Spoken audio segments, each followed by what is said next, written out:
Hey y'all, today I'm on the Picket Loop Trail in the Fort Henry Trail System to share the heartbreaking story of Milford's Magnolia tree in LBL. This trail was heavily damaged in the December 10th, 2021 tornadoes that tore through Tennessee and Kentucky. This once beautiful trail is still a mess, but luckily, even though it was a close call, the grand old Magnolia was unharmed.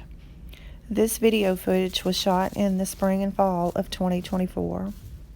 As you can see, it is difficult to tell where the trail is, but I have an amazing trail dog to lead the way, and she takes me right to the home place every time.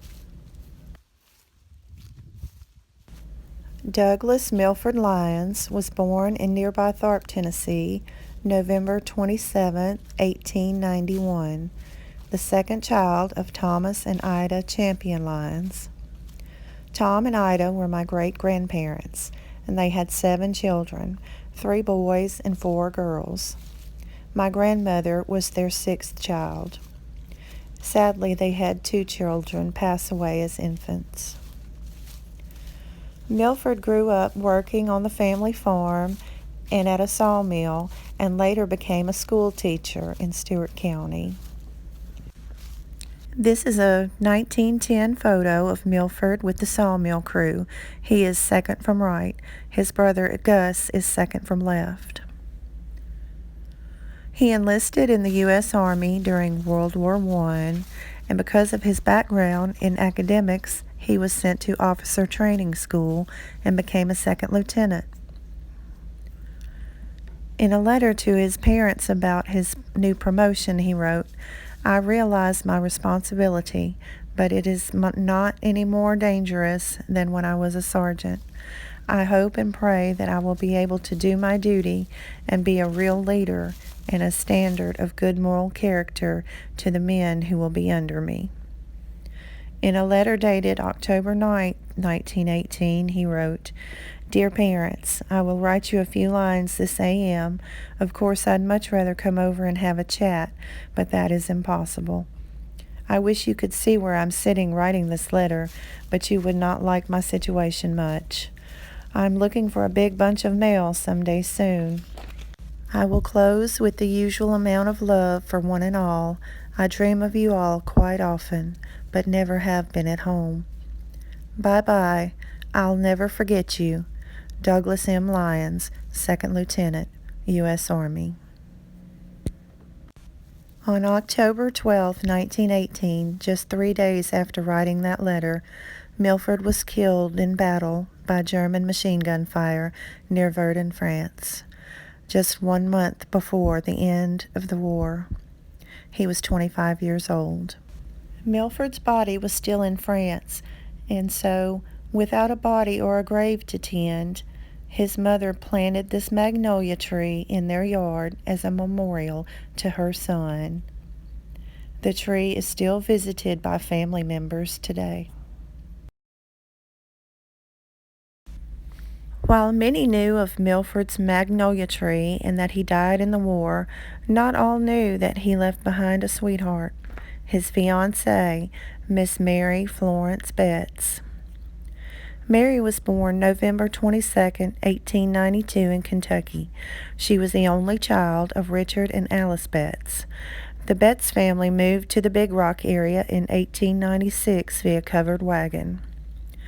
Like Milford, she became a school teacher in the county, and that is probably how they met. He gave her an engagement ring with plans to marry once he returned home from the war. But those plans would never come to be. Heartbroken, Mary focused on her career and education, never marrying, and as far as anyone knows, she never took another beau her whole life after Milford. She kept in touch with his parents and visited them often until their passing, Tom in 1949 and Ida in 1958. Mary passed away July 25, 1994, at the age of 101, and is buried at the Smith Cemetery not far from her home in Big Rock.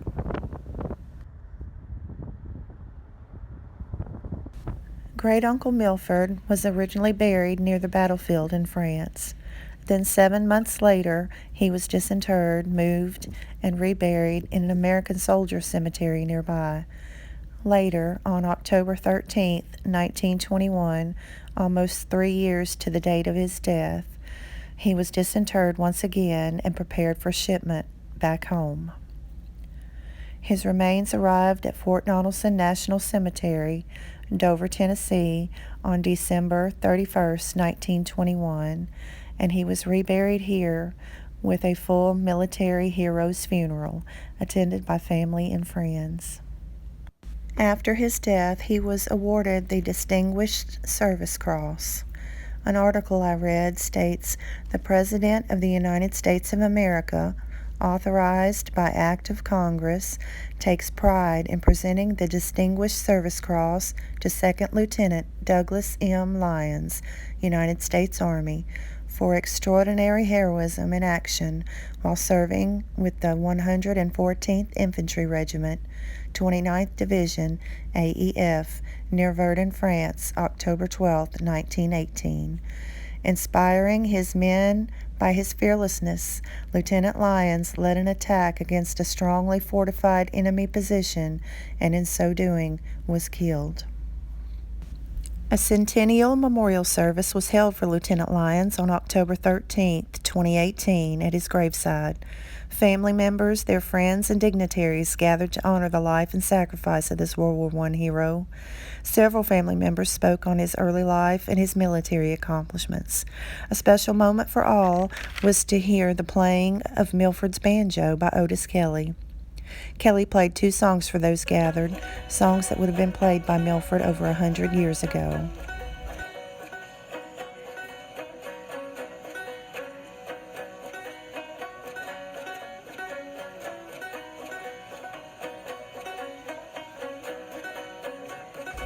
I was told that at the close of the ceremony, an eagle was seen flying overhead. While in France, Milford wrote to one of his old teachers back home, Mr. A.W. Job, and he wrote, "I shall try to do my duty as I see it, but if my life be long or short, I'll live in the Master's service."